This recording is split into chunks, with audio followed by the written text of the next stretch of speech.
کتب میں بھی یہ پڑھا ہوگا کہ رسول اللہ صلی اللہ علیہ وسلم کے دعوت کے پہلے 3 سال، آپ کی عمر مبارک جب 40 سال ہوئی، اللہ تعالیٰ نے آپ کو رسول کی حیثیت سے مبعوث فرمایا۔ 40 سال عمر میں جس دن آپ نے دعوت کا آغاز کیا، پہلے 3 سال 1 to 1 ایک بندے تک آپ اپنا پیغام پہنچایا، پھر اپنے قریبی رشتہ داروں تک پیغام پہنچایا، دوستوں نے دوستوں تک پیغام پہنچایا، اور یہ 3 سال یہ آہستہ آہستہ پیغام ان لوگوں تک پہنچا جو سنجیدہ فطرت لوگ تھے، جن کے اندر تڑپ موجود تھی، حقیقت کی طرف تھی، سچائی کی طرف تھی۔ وہ سعید روحیں دار ارقم میں اس انداز میں اکٹھی ہوئی، اور پھر دار ارقم کے بعد 3 سال بعد جب دعوت کا کھلے بندوں اظہار ہوا، کائنات کے مالک نے حکم دے دیا کہ میرے رسول نکلو، اب پوری دنیا تک اس دعوت کو اس طرح آغاز کرو کہ کھلے بندوں۔ اور یہ دعوت جب کھلے بندوں سامنے آئی تو پھر ایک ماحول تھا، جس ماحول میں ظلم تھا، جس ماحول میں غنڈہ گردی تھی، بدمعاشی تھی، حق کی دعوت کو روکنے کے سارے جتن کیے گئے تھے، اور اس حوالے سے مکہ مکرمہ کے ہر گھر میں آگ لگ چکی تھی، اور ایک چکی تھی جس چکی میں خواتین بھی مرد بھی پس رہے تھے۔ یہی وہ چکی تھی جس میں آل یاسر بھی پسے، باپ کو الگ باندھ دیا گیا، بیٹے کو الگ باندھا ہوا ہے، ماں کو الگ باندھا ہوا ہے۔ یہ منظر ہے، آپ ذرا غور کریں نا، اپنے اس آبادی کے اعتبار سے منظر پہ غور کریں۔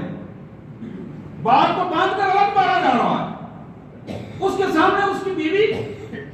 اور بیٹے کی ماں کو الگ مارا جا رہا ہے، اور بیٹے کو الگ باندھا ہوا ہے، اس کو الگ مارا جا رہا ہے۔ یہ منظر ہے رسول اللہ صلی اللہ علیہ وسلم کی دعوت کے نتیجے میں پوری فیملی ہے، مسلمانوں ایمان والوں کی فیملی ہے۔ اس کیفیت میں میرے پیارے آقا پاس سے گزرتے ہیں، دیکھا، ایک کرب کی نظر سے دیکھا، اور آپ نے فرمایا اصبروا آل یاسر فإن موعدکم الجنہ، یاسر کے گھر والوں ڈٹے رہنا، اپنے نظریے سے ہٹنا نہیں، یقیناً اللہ تمہارے ساتھ ہے، اور کل تمہارا آخری ٹھکانہ اللہ نے جنت مقرر کیا ہے۔ یہ بات کہتے ہوئے بڑی اذیت کی کیفیت میں آپ وہاں سے رخصت ہو گئے، اور پھر آپ کے علم میں ہے کہ بیٹے کے سامنے اس کے باپ کو مار مار کے ختم کر دیا گیا۔ آپ کے علم میں ہے کہ اسلام کی پہلی شہید خاتون جناب سیدہ سمیہ رضی اللہ تعالی عنہ سلام اللہ علیہا، اللہ کی ہزاروں برکتیں اور رحمتیں اس پاک خاتون پر اور اس کے پاک خون پر، جس کے جسم کے ٹکڑے ٹکڑے کر دیے گئے، لیکن اس میاں بیوی کے زبان سے ذرہ برابر بھی حق کے خلاف کوئی بات بلوا نہ سکے، حق کے حوالے سے، باطل کے حوالے سے قتل کسی چیز کو وہ تسلیم نہ کروا سکے۔ حضرات یہ وہ منظر تھا، یہ وہ ماحول تھا، اور اس قسم کی داستانیں ہر گھر میں رقم ہو رہی تھی، اور محمد کریم صلی اللہ علیہ وسلم کی اس دعوت کے نتیجے میں بالآخر ایک وقت آیا کہ آپ کو ہجرت حبشہ کے لیے لوگوں کو بھیجنا پڑا۔ وہاں سے لوگ نکلے، تب آ کر نکلے، پھر وہ وقت آیا کہ نبی محترم صلی اللہ علیہ وسلم کو ان کی فیملی سمیت مکہ مکرمہ کی ایک الگ سے گھاٹی میں قید کر دیا گیا، اور بائیکاٹ کے ساتھ یہ کہہ دیا گیا کوئی فرد ان سے رابطہ نہیں کرے گا، ان کا معاشی مقاطعہ بھی ہوگا، معاشی بائیکاٹ بھی ہوگا، ان کا سیاسی بائیکاٹ بھی ہوگا، ان کا معاشرتی بائیکاٹ بھی ہوگا، کوئی شخص ان کے پاس نہیں جائے گا۔ اب ذرا اس منظر کو بھی دیکھیں، آپ ایک آبادی میں رہتے ہیں جہاں رشتہ داریاں ہیں، تعلق ہیں، وہ رشتہ داریاں، وہ تعلقات، وہ معاشی رابطے، وہ معاشی ضرورتیں، معاشرتی رابطے، یہ ساری چیزیں اپنی جگہ پر، لیکن ایک فیملی کو، پوری کی پوری فیملی کو اس معاشرے سے، آبادی سے کاٹ کر رکھ دیا جائے، اس کی اذیت کی کیفیت کیا ہوگی؟ حدیث میں آتا ہے، جناب ابو ہریرہ رضی اللہ عنہ کہتے ہیں اللہ کی قسم یہ جو 3 سال ہم نے وہاں گزارے، یہ دن وہ تھے کہ کبھی کبھی ہم درختوں کے پتے کھا کر گزارا کیا کرتے تھے. یہ دن وہ تھے، آپ ذرا اس منظر کو دیکھتے چلے جائیں اور پھر ذرا میں اور آپ ہم اپنے ایمان کا تجزیہ کریں. آج ہم ہزاروں نعمتیں اللہ کی دی ہوئی کھاتے ہیں اور زبان سے شکر کا کلمہ ادا نہیں ہوتا. اللہ کے حضور سجدہ رہنے سے ہم آبادار ہوتے ہیں کہ اب طبیعت خراب ہو گئی ہے، ہم نماز پڑھنے سے بڑے پریشان ہیں، 2-4 پیسے خرچ کرنے سے ہم بڑے پریشان ہیں. حضرات اللہ کی ان نعمتوں کے پس منظر میں ذرا دیکھیے، پتے کھا کر گزارا کرتے تھے. اور کہتے ہیں کہ جس طرح بکریوں کے اندر سے پخانے کی جگہ سے مینگنیاں آتی ہیں، اسی طرح ہمارے اندر سے مینگنیاں آیا کرتی تھی اور پخانے کی پوزیشن نہیں ہوتی تھی. یہ اذیت ناک ایک کیفیت، چھوٹے چھوٹے بچے جو دودھ کی وجہ سے بلکتے تھے اور ان خبیثوں کو اس کی آوازیں آتی تھی، لیکن ان پر کوئی رحم کرنے کے لیے تیار نہیں تھا. ان حالات میں مکہ کے جو بنو ہاشم کے سردار عبد المطلب، ان کی وفات ہوتی ہے. اور یہ وہ شخص ہے ذاتی طور پر اپنے خاندانی تعلق کی وجہ سے اس بندے نے محمد الرسول اللہ علیہ وسلم کے کندھے کے ساتھ کندھا ملا کر یہ کھڑا ہوا. آنے والے ہر طوفان کے سامنے یہ دیوار کی طرح کھڑا تھا اور محمد کریم صلی اللہ علیہ وسلم کے ساتھ تھا. بات دین کی نہیں تھی، بات باپ کی وصیت تھی، باپ خاندانی، بات اس خاندانی وجاہت کی تھی. ابو طالب نے وہ خاندانی وجاہت اور اپنے باپ کی وصیت کو نبھایا اور اچھی طرح نبھایا. لیکن جب وہ دنیا سے رخصت ہوئے تو محمد کریم صلی اللہ علیہ وسلم کے لیے وہ لمحہ بھی بڑا کرب کا لمحہ تھا. وہ عظیم خاتون ملیکۃ العرب، وہ عظیم خاتون طیبہ طاہرہ ام المومنین سیدہ فاطمہ سیدہ خدیجہ الکبریٰ سلام اللہ علیہا، وہ بھی اسی سال اس دنیا سے رخصت ہوئی. اور یہ وہ عظیم خاتون تھی، آپ کے علم میں ہے، تاریخ اس پر گواہ ہے کہ وہ پاکیزہ سرشت خاتون ہماری ماں، جس نے جب محمد کریم صلی اللہ علیہ وسلم کے نکاح میں آئیں تو انہوں نے اپنی ساری، اپنی ذات، اپنی عزت، اپنا مال محمد کریم صلی اللہ علیہ وسلم کے قدموں میں لا کر ڈھیر کر دیا. اللہ کے دین کے لیے یہ ساری کی ساری چیزیں وقف کر دی. اور وہ بہت بڑا مادی سہارا تھا محمد کریم صلی اللہ علیہ وسلم اور اللہ کے دین کے غلبے کے لیے. اور جب وہ بھی رخصت ہوئی تو تاریخ میں، سیرت کی کتابوں میں، حدیث میں اس سال کو عام الحزن کا سال کہا جاتا ہے. غم کا یہ سال جو رحمت اللہ علیہ صلی اللہ علیہ وسلم کے لیے بڑی اذیت ناک گھڑیاں تھیں. اور یہ وہ وقت ہے جب کائنات کے مالک نے اپنے پاک پیغمبر کو اس کا احساس دلایا کہ میرے پیغمبر، تم ابھی دنیا میں نہیں آئے تھے کہ ہم نے تمہارے باپ کو اپنے پاس بلایا، تم ابھی چلنے کے قابل ہوئے تھے تو ہم نے تمہاری ماں کو اپنے پاس بلا لیا، تم ابھی لڑکپن میں تھے تو ہم نے تمہارے دادا کو اپنے پاس بلایا اور تمہارا مادی سہارا چھینا. آج یہ دونوں جو تم ہستیاں جو تم سے گئی ہیں، اس کا قطع مطلب یہ نہیں ہے کہ ہم تمہیں کوئی پریشان کرنا چاہتے ہیں. میرے محبوب، ہم تمہیں یہ بتانا چاہتے ہیں کہ اللہ کے پیغمبر کسی دنیا کے سہارے پر نہیں کیا کرتے. اللہ کے پیغمبروں کی دعوت کسی انسان کی محتاج نہیں ہوتی، کسی خاص ماحول کی محتاج نہیں ہوتی. اور یہی وہ اخلاص ہے کہ جس اخلاص کے ساتھ تم کام کرتے ہو اور کام کرتے چلے جاؤ، تمہیں اس کی پرواہ نہیں کہ کسی کی دولت تمہارے کام آئے، تمہیں اس کی پرواہ نہیں کہ کوئی تمہاری پشت پہ کھڑا ہو. اور یہی وہ کیفیت تھی جس کا اظہار مختلف حوالوں سے میرے پیارے آقا صلی اللہ علیہ وسلم نے فرمایا تھا. ان حالات میں اللہ تبارک و تعالیٰ نے محمد کریم صلی اللہ علیہ وسلم کعبۃ اللہ میں حتیم کے اس حصے میں، آج بھی آپ دیکھتے ہیں حتیم کا جو حصہ تھک ہار کے سستائے ہوئے، وہاں رات کے وقت آپ لیٹے اور اسے لیٹے ہوئے کیفیت میں یہ جو واقعہ ہے حدیث میں 28 مختلف راویوں سے یہ واقعہ بیان کیا گیا ہے، جس میں 7 ایسے راوی ہیں جو وہاں اس وقت موجود تھے جب یہ واقعہ ہوا، یعنی ڈائریکٹ انہوں نے خود اس کو بیان کیا اللہ کے نبی صلی اللہ علیہ وسلم کی زبان مبارک سے۔ تو یہ حدیث میں معروف ترین واقعہ اور اتھینٹک واقعہ ہے، جس کو احادیث اور سیرت کی کتابوں میں اس انداز میں رکھا گیا۔ نبی رحمت صلی اللہ علیہ وسلم تشریف فرما تھے، سستارے تھے، اللہ کا فرشتہ جناب جبرائیل سید الملائکہ، جناب جبرائیل عام فرشتے نہیں ہیں، سید الملائکہ محمد کریم صلی اللہ علیہ وسلم کے پاس پہنچتے ہیں، آپ کو جگاتے ہیں، اور جگانے کے بعد اٹھانے کے بعد آپ کو زمزم کے اس چشمے کے پاس لے کے جاتے ہیں، اور وہاں آپ کا سینہ چاک کیا جاتا ہے۔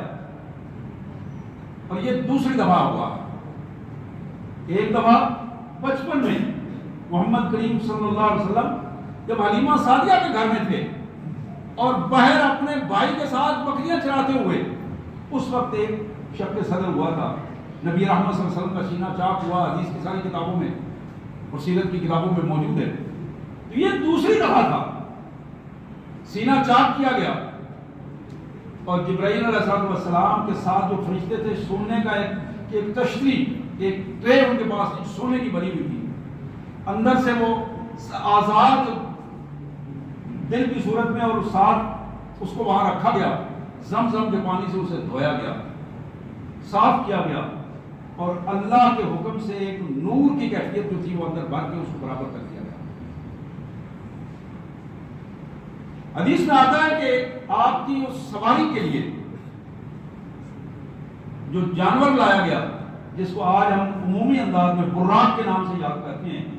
اور براق بھی اسی حوالے سے اسے کہا جاتا ہے، تو اس کا پہلا قدم وہاں ہوتا تھا تحت نظر، جہاں اس کی نگاہ ہوتی تھی وہاں اس کا پہلا قدم ہوتا تھا۔ سیرت کی کتابوں میں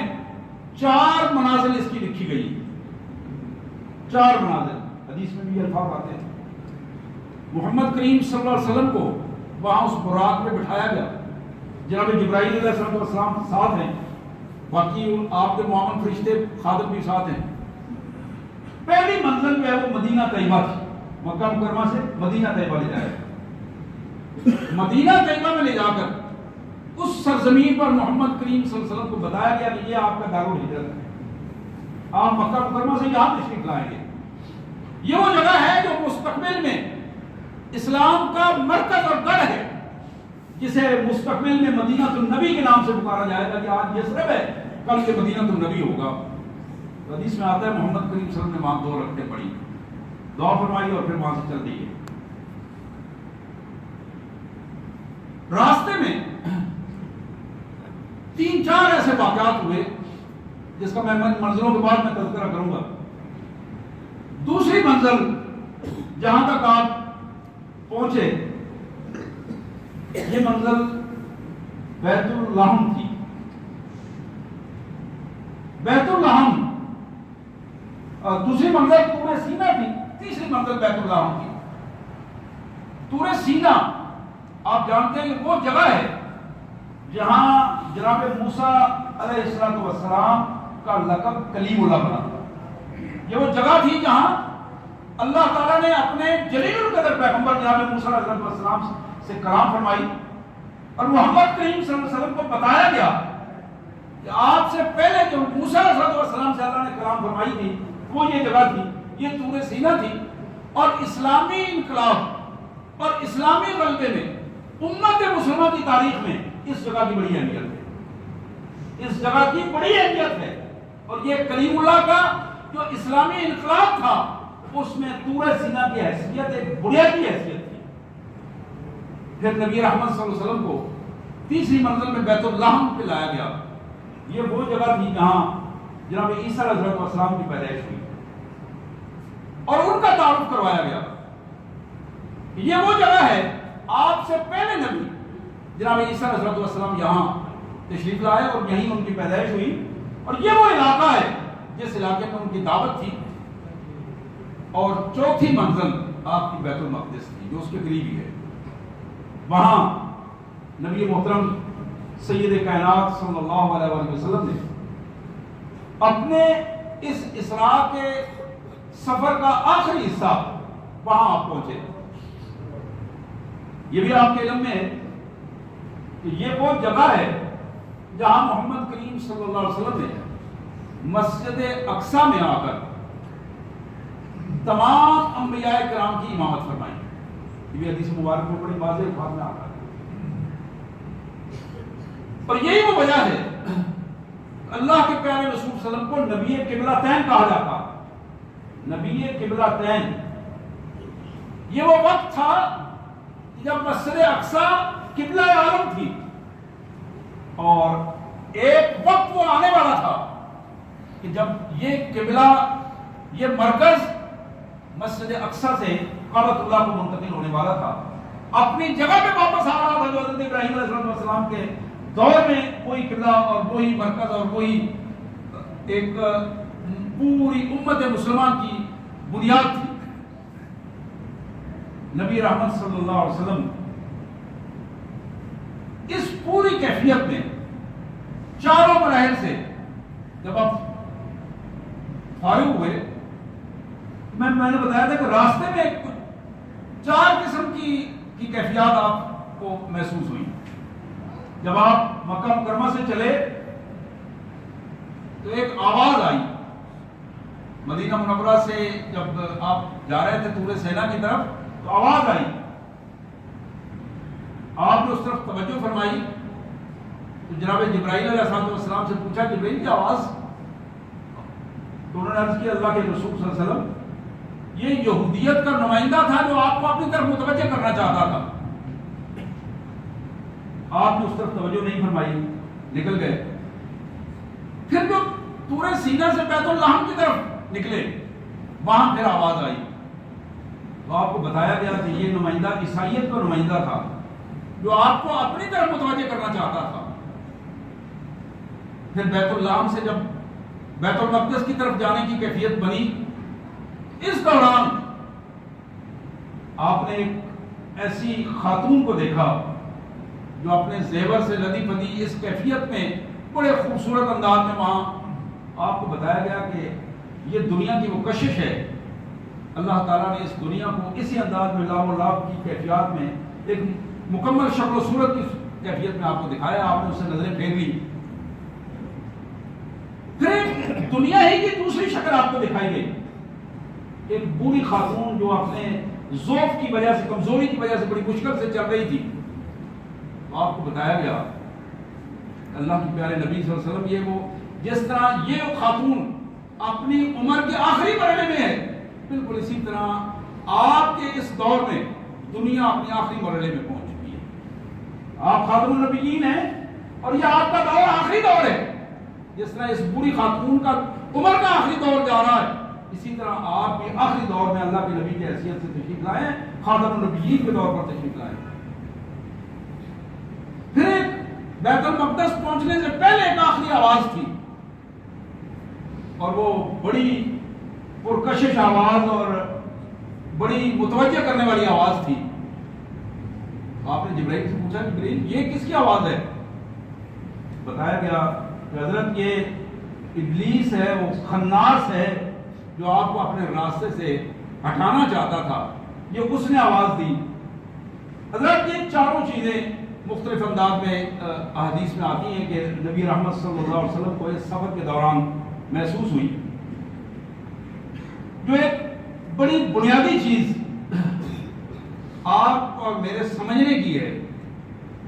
اس واقعہ معراج میں, ایک ہے واقعات کا انداز, وہ تو ہر سال ہم سنتے ہیں اور بیان کرتے ہیں اور میڈیا پہ بھی آتے ہیں اور اخبارات میں اور یہ ساری چیزیں کتابوں میں بھی. لیکن ایک بڑی بنیادی چیز کہ جس طرح یہ واقعہ معراج محمد کریم صلی اللہ علیہ وسلم کے لیے معراج کے طور پر, بلندی کے طور پر, مراتب کی بلندی کے طور پر ہمارے سامنے آیا اور رسول رحمت صلی اللہ علیہ وسلم اپنی ذمہ داریوں کو زیادہ بہتر انداز میں ادا کرنے کی پوزیشن میں آئے. میرے اور آپ کے لیے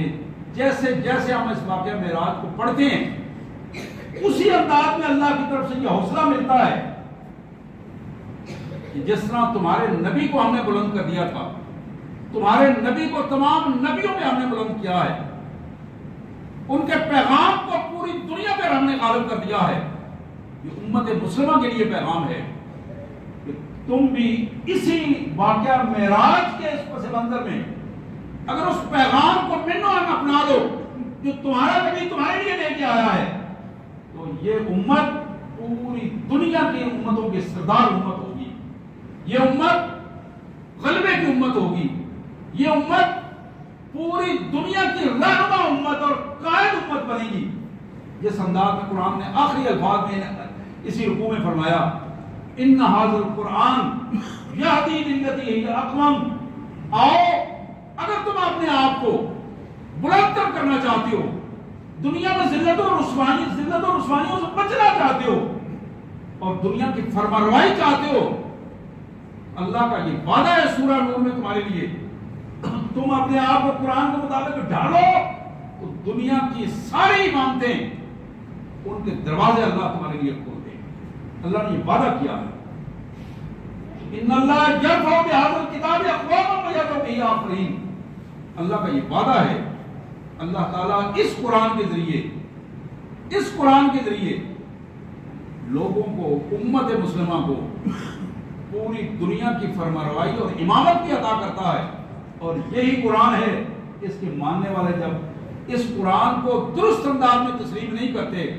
عملی زندگی میں اس کو نہیں لاتے، تو پھر نتیجہ یہ ہوتا ہے کہ اسی قرآن کے حوالے سے ان کو ذلت کی اتھاہ گہرائیوں میں گرا دیا جاتا ہے، ذلت کی اتھاہ گہرائیوں میں۔ آج ہمارے لیے واقعہ معراج کی محفلیں سجانا، لائٹیں جلانا، حلوے اور گوشت کھانا اور کھلانا، یہ چیزیں مرغوبات نفس ہیں، یہ چیزیں مرغوبات نفس ہیں۔ باتیں سننا اور اچھی باتیں سن کر اپنے کانوں کو زیادہ لذت فراہم کرنا، یہ باتیں مرغوبات نفس ہیں۔ لیکن حضرات، جب تک ہم محمد رسول اللہ صلی اللہ علیہ وسلم کے لائے ہوئے اس پیغام کو جو معراج کے حوالے سے ہمیں ملا تھا، اس پیغام کو جب تک ہم من و عن اپنی انفرادی اور اجتماعی زندگی میں نہیں لائیں گے، اس وقت تک ہمارے ہاں تبدیلی نہیں آئے گی، امت کو عزت نہیں مل سکے گی، ذلت اور رسوائی ملے گی۔ آج ہماری سب سے بڑی بدبختی یہ ہے، عملی زندگی میں آپ دیکھ رہے ہیں اپنے معاشرے میں، میں کسی کا نام نہیں لوں گا، آج ہماری مذہبی جماعتیں، سیاسی جماعتیں اس حد تک ذلت اور رسوائی میں شکار ہیں کہ پورے ملک میں افراتفری کی پوزیشن ہے، امت کا وجود زخمی ہے، پوری امت کے ساتھ ظلم ہو رہا ہے اور مظلومیت کی کیفیت میں ہے، بچے کٹ رہے ہیں، چھوٹے چھوٹے بچے، اور وہ تصویریں آپ دیکھتے ہیں کہ وہ ظالم بدماش چھوٹے چھوٹے معصوم بچوں کو نیچے رکھ کے دو دو پاؤں کے ساتھ اوپر کھڑے ہوئے ہیں، اور بچہ بلک بلک اور تڑپ تڑپ کر مر جاتا ہے، اور وہ بچہ اس لیے مجرم ہے کہ وہ ایک مسلمان کے گھر پیدا ہوا ہے، صرف اس کا جرم یہ ہے کہ وہ مسلم آبادی میں کلمہ پڑھنے والے کے گھر پیدا ہوا ہے۔ یہ الگ بات ہے کہ وہ کلمہ پڑھنے والا ممکن ہے اسے کلمہ درست آتا بھی ہو یا نہ آتا ہو، وہ اس کلمے کے تقاضے پورے کرتا بھی یا نہ کرتا ہو، لیکن اس کا جرم یہ ہے کہ وہ کلمہ پڑھنے والے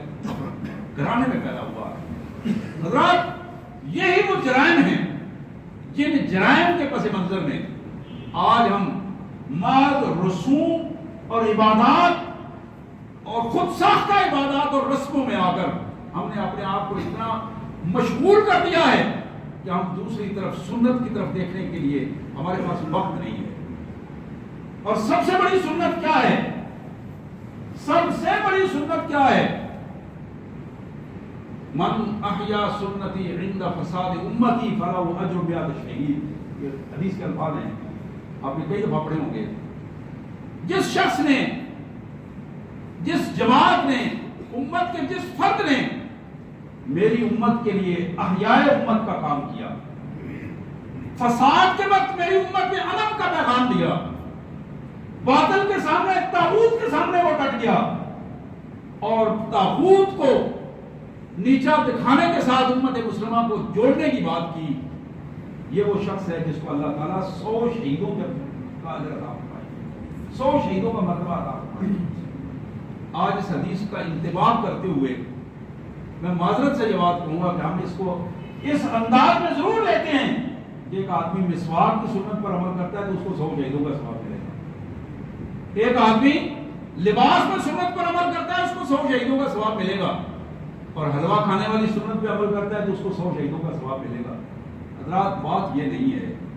سنت ہے اور بڑی اہمیت ہے، ہر سنت کی بڑی اہمیت ہے، وہ بظاہر چھوٹا عمل ہو یا بڑا عمل ہو، لیکن یہ جو 100 شہیدوں کی بات ہے، یہ جو اجر کی بات ہے، امت مسلمہ میں فساد برپا ہو چکا ہے، اور امت مسلمہ کے ذمہ داران سو رہے ہیں اور اپنے مفادات کا کھیل کھیل رہے ہیں، اپنے تحفظات کا کھیل کھیل رہے ہیں، اور وہ جنگ ہے جو اپنے مفادات کی جنگ ہے جو آپس میں لگی ہوئی ہے۔ حضرات یہی وہ مفادات کی جنگ ہے جس نے ذلت اور رسوائی کے راستے آسان کر دیے ہیں امت کے لیے، اور نتیجہ یہ ہے کہ آج دنیا کی مغصوب قوم یہودیت اور دنیا کی بدماش قوم عیسائیت اور دنیا کے ان الفاظ کس انداز میں استعمال کروں کہ 33 کروڑ کے قریب وہ معبود جھوٹے معبود ہیں جن کو یہ ہندو پوجتے ہیں، آج وہ مشرک قوم 33 کروڑ معبودوں کے حامل قوم آج امت مسلمہ کو، ان کلمہ پڑھنے والوں کو، اشہدو ان لا الہ الا اللہ وحدہ لا شریک لہ کہنے والے لوگوں کو آج وہ آنکھیں دکھا رہے ہیں، اور یہ ظالم اپنے سروں کو نیچا کرتے ہوئے یہ بھی کہہ رہے ہیں کہ رام اور اللہ میں کوئی فرق نہیں ہے، ایک ہی بات ہے اور ایک ہی انداز میں ہم یہ سارا کچھ کرنے والے ہیں۔ حضرات آئیے اپنے آپ کو تعصبات سے باہر نکال کر عصبیتوں کو ہوا نہ دیتے ہوئے اللہ کے قرآن کے ساتھ اپنی وابستگی پیدا کرتے ہیں، محمد رسول اللہ صلی اللہ علیہ وسلم کی سنت کے ساتھ اپنی وابستگی کریں، اور قرآن و سنت کے اس پیغام کو ابھارتے ہوئے لوگوں کو جو کچھ کام کر سکتے ہیں کم از کم وہ کام کریں، اپنے گھر میں، اپنے محلے میں، اپنے تعلقات جہاں جہاں ہیں، لوگوں کو قرآن کی طرف راغب کیا جائے، لوگوں کو سنت کی طرف راغب کیا جائے، اس کی تعلیم دی جائے، اور اسی حوالے سے ایک پوری امت اس کا ٹارگٹ ذہن میں رکھا جائے، امت کی اصلاح کے لیے یہ جو فساد ہے اس فساد کی کیفیت کو ختم کر کے امت کو اتحاد اور اتفاق کے راستے پر لایا جائے۔ اللہ نے اس کی توفیق عطا فرمائے۔